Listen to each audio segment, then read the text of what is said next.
14 November দক্ষিণ কোরিয়ার আকাশও নীরব থাকে, রাস্তা শুনশান, শহর কোলাহলহীন।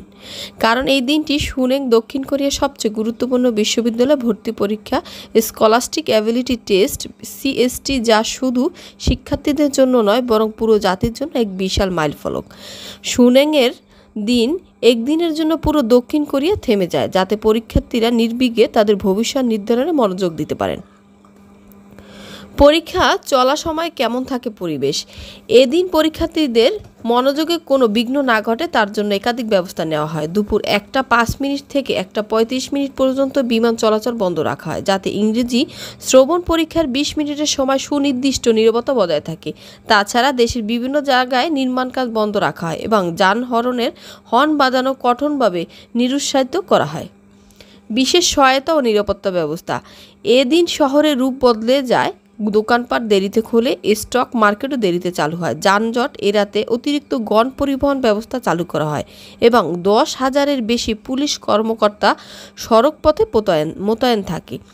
দেরি করা পরীক্ষার্থীদের সাহায্য করতে প্রস্তুত থাকে পুলিশ, দমকল বাহিনী এবং অ্যাম্বুলেন্স। 8 ঘন্টা ম্যারাথন পরীক্ষা। 2024 সালে সুনিং পরীক্ষায় অংশ নিয়েছে 5,22,670 জন শিক্ষার্থী, যা গত বছরের তুলনায় 18,082 জন বেশি।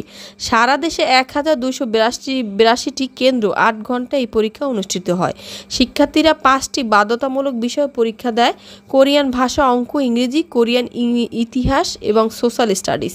এছাড়াও ঐচ্ছিক বিষয় হিসেবে রয়েছে ফরাসি, চীনা, জাপানি, রাশিয়ান ও আরবি ভাষা। সুনেং দক্ষিণ কোরিয়ার সাংস্কৃতিক প্রতীক।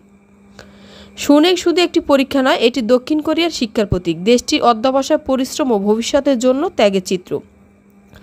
পরীক্ষা সফল হলে শিক্ষার্থীরা এক নতুন জীবনের সূচনা করে। একজন সফল শিক্ষার্থী বলেন, আমরা জানি আমাদের পরিশ্রমের মূল্য। এই পরীক্ষার মাধ্যমে আমরা আমাদের স্বপ্নকে বাস্তবায়িত করতে পারি। এই পরীক্ষা দক্ষিণ কোরিয়া এক জাতি হিসেবে উদ্যান ও তাদের ভবিষ্যতের প্রতি এক অদম্য বিশ্বাসের প্রতীক। সুনেং যা শুধু একটি পরীক্ষা নয়, এটি একটি জাতির শক্তি ও স্বপ্নের ঐতিহ্য।